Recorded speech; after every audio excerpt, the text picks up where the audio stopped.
Are you always feeling tired and overwhelmed?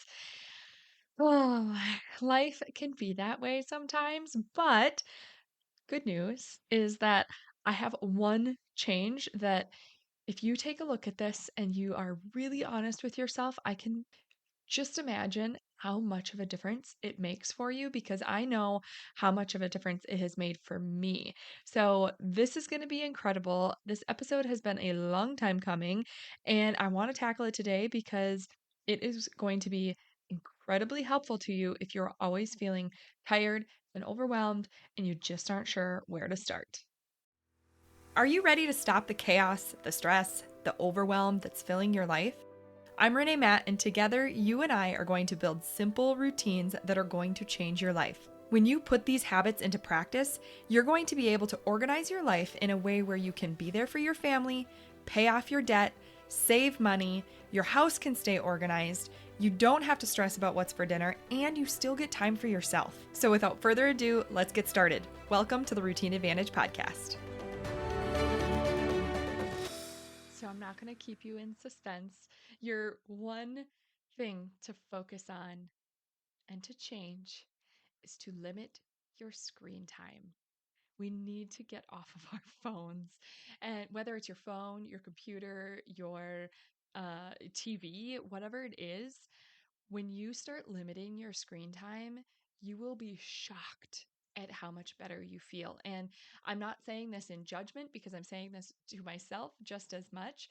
I have been really intentional in the last few months on really stepping away and being super aware of where I'm spending my time on screens.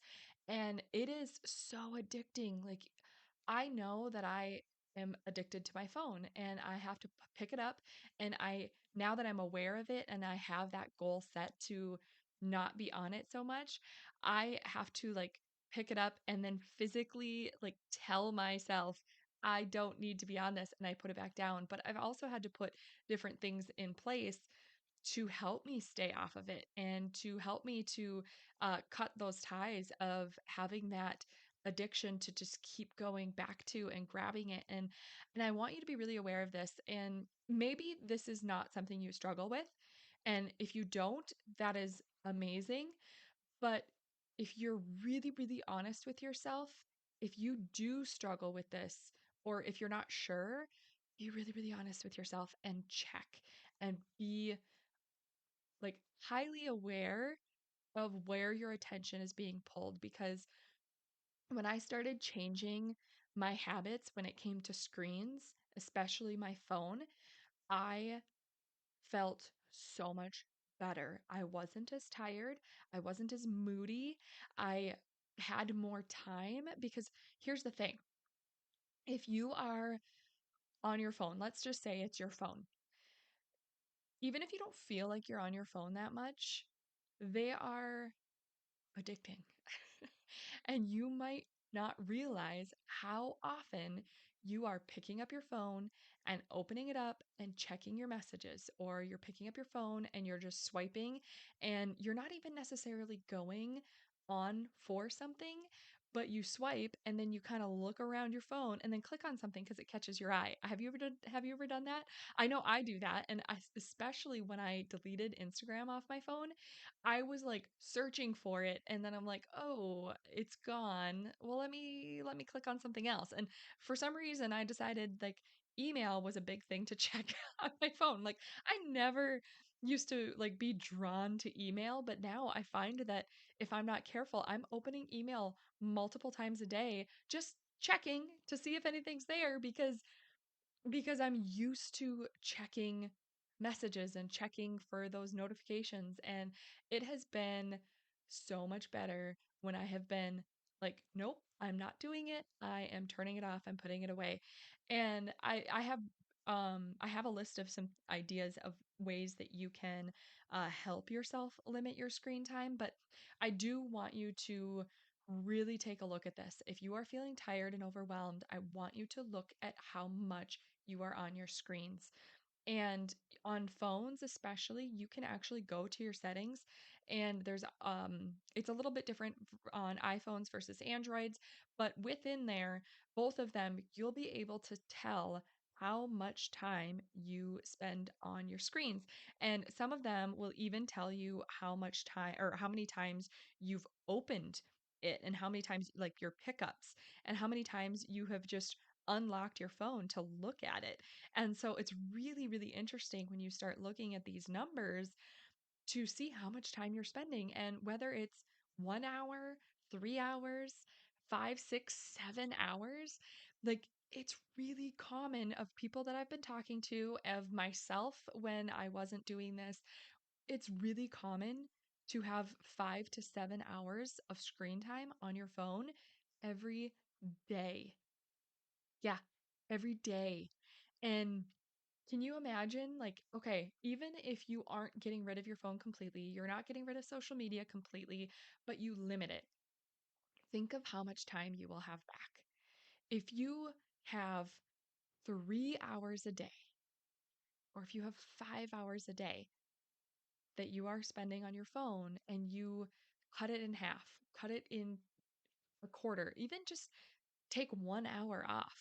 Like if you have 5 hours a day that you're spending, just knock it down to 4 hours and you just got 7 hours back in your week to do things that you enjoy or to spend time with your family or to have those walks or workouts or meal preps. But if you're you spending 5 hours a day and maybe you are at the point where it's like, I don't need to be on my phone so much, I'm going to limit it to 1 or 2 hours a day and just cut it down. Look at how much time you are getting back in your week to be really intentional on where you want to spend that time. And that is something that I have changed. And initially, when we first started the podcast, you might notice that we're not on social media very much. And it was very intentional because we wanted to have a place where we could have a community and to be able to talk to the listeners. And so I wanted to be able to connect with you, but we also didn't want to be addicted to social media. And so, as kind of an experiment, because prior to the podcast, I was building a business. I was in direct sales and I still have that business and I still help my customers there, but I have really limited where I'm showing up and how I connect with them. Um, so for this podcast, I was like, okay, I have just been building a business on social media for 3 years, and I was on Instagram and on my phone all the time. And I didn't want to do that with the podcast if I didn't have to. So, as an experiment, we decided, or I decided initially before Clara was with me, I decided that I was going to focus on the podcast and I was going to just have my Facebook community as like my main one. And then obviously you have to have a page um to like have your business to be able to create the group and all that stuff. But so anyway, long story short, Facebook was primarily what I decided to do. And the reason I decided to do Facebook is because I'm not as addicted to Facebook. I like the platform, but I don't catch myself just scrolling Facebook. Instagram, TikTok, I would just scroll and I would get lost. But Facebook wasn't as bad, and you had the option to have those groups and build the community. So when my younger sister Clara, if you're not around here or if you haven't been around, my younger sister Clara, I can't talk. She is interning with me, and so she is helping me a ton with scheduling posts and doing all of that. So if you're in our community, you have probably talked with Clara. But that is something that we really decided to do was to actually build the business without social media as much as we possibly could because I wanted to be really intentional on how much time we were spending or weren't spending on screens. And it allows me to have more of those creative juices flowing so that I can actually work on the back end stuff on the projects and to bring you guys some really cool stuff in the future. We're working on all of that stuff. So, side note, this has nothing to do with that, but even without social media, this is a little business uh, info for you if you're curious. Even without social media, we have been able to grow the podcast. We're at like 7 months right now, and we are at just under 15,000 downloads, which is really incredible based on all the numbers that I'm seeing for such a young podcast. And we have hit the top 25 self-improvement podcasts in 4 different countries. We're in the top 25 of self-improvement podcasts, which is so incredible. So if you're in any of those countries, especially, thank you for listening. But and no matter where you are, thank you for listening. It has been so much fun, and we have not done it with pushing social media. I grabbed all the handles and we did just do, you might have seen that we did a 9 grid on Instagram because we had a few people finding us on there, and we didn't want it to just look like we weren't doing anything or like podcast wasn't a thing.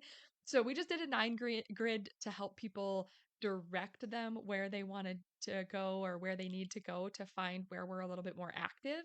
But we really wanted to be focused on that community and be able to really build it in there. So that's where our focus is on social media. And that has allowed us to build the business, but still have freedom from screens. And it was like the best decision ever.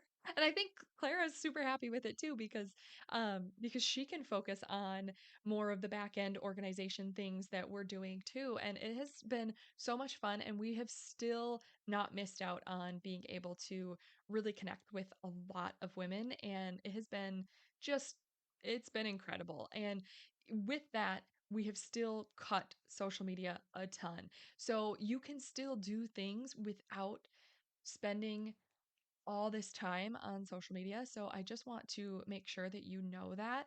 And even before we started the podcast, I was on Instagram, especially, like I said, a lot.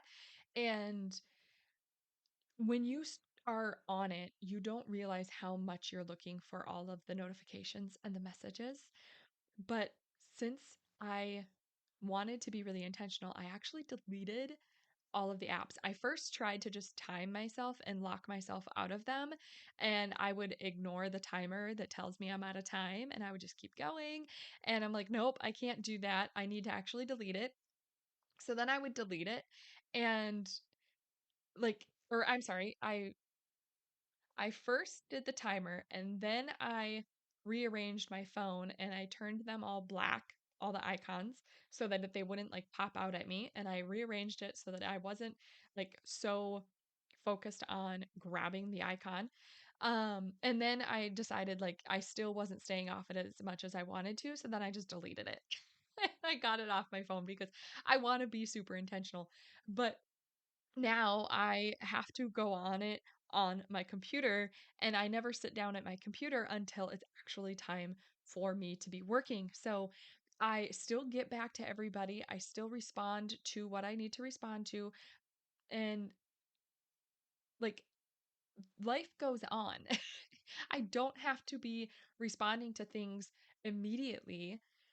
I can get back to them with intentional answers when it's time, but I don't have to be on my phone all the time. And it has given me back so much time in my day. So, whether you have a business or not, you can get so much time back in your day when you just limit your screen time and be really aware of where you're spending it, because you could have so much more time when you start doing this. So, there's a couple of different ways that I wanted to share with you on things that you might want to consider if you want to do this.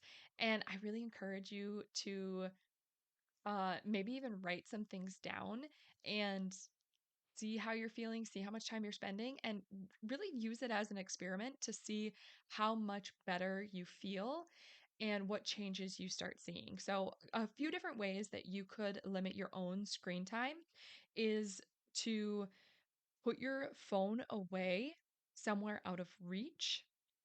It's also to turn it on silent or turn off all of your notifications. And if you have like emergency calls that you need to come through, you can certainly do that. But I turned off all of my notifications and my phone is on silent pretty much like 99% of the time. It is like completely silent, and I don't even have the little notification bubbles that pop up.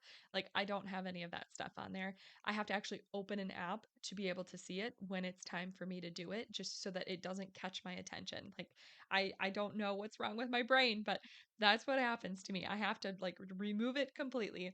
Another thing that you could do is to change the color of the icons or to rearrange your home screen to keep yourself needing to really think about it before you actually go to open it.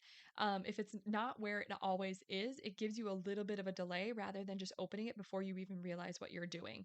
Another thing is that if that doesn't keep you off, just delete the apps when you're not using them, because then you have to be really super intentional. Like, if you want to go on Instagram, you have to actually go and download it and then log in to get to be able to check it. And that like prevents you from just randomly opening it and getting caught into the scrolling. Um, Another way that you can do is to set your time limits. Now, these are a couple of different ways you could do it. You can download apps that actually like lock you out. You can also set screen time limits within apps. So like even on Instagram or Facebook, I think you can go into the settings and actually set your limits, and it will like pop up a notification to tell you you're out of time. But I think with mine, if I remember right, it allowed me to add additional time, and that's what I kept doing. So it didn't work for me, but if that works for you, you could try that. Another way is to actually like physically set a timer. So this could be a couple of different ways. You could either say, I'm not going to go on my phone. I'm not going to touch my phone for, and I'm saying phone, but any screen you could use this for. You could say, I'm not going to touch my phone, screen, whatever, for 2 hours, and then you set a timer for 2 hours, and in that 2 hours you can't touch it. And that is a weird feeling, let me tell you, because you just feel drawn to it, and it is hard not to touch it if you are super addicted, especially in the beginning. But it does get easier, I can tell you that. Another way you could do it is that when you know that you're going to go on and you want intentional time, but you're probably going to get sucked into something, set your timer. So whether it is, 10 minutes, 20 minutes, 30 minutes, set your timer with how much time you are okay with being on your phone. And then once you set that timer, then go on, do what you need to do. And when that timer goes off, you shut it down. So prioritize what is most important to get on and get done, and then get off so that you can limit it. Another way is to like, if you're going to be on social media, but you do have that really big addiction to always just open it, consider like permanently deleting them off of your phone and only using them on the computer, because then you have to actually take the time to sit at your computer and go in and check all of your messages and do the scrolling. A lot of people are not as addicted to the scrolling um, on a computer as they are on a phone. So it's a little bit easier to be more aware and limit that time when it's not just in your hand and you're sitting on the couch randomly. Like, that is a big thing. And just like clearing out that home screen so that all of those things that constantly pull your attention, even without you realizing it, aren't so accessible. So, those are some of the ways that I think would help if you are trying to limit your screen time. But I do strongly, strongly encourage you to take a look at this, be really honest with yourself, look at how much time you're spending on your screen right now, and decide what changes you want to make to help limit that. And if this is something you struggle with, I can guarantee you that if you start making these changes, it's going to be really hard at first. But when you start seeing the progress, you are going to feel so much better, and you won't be as tired, you won't be as stressed, and you will start feeling less overwhelmed when you start making these changes. Did you love that episode or learn something useful? If so, would you do me a huge favor? My goal is to grow this podcast and help as many women as I can break free from the overwhelm so they can truly enjoy their life. The best way for me to do this is for you to leave a 5-star written review on your podcast app and to share this episode with a friend or in your Instagram stories. I appreciate you being here. I hope you have a wonderful day, and I will see you on the next episode. Take care.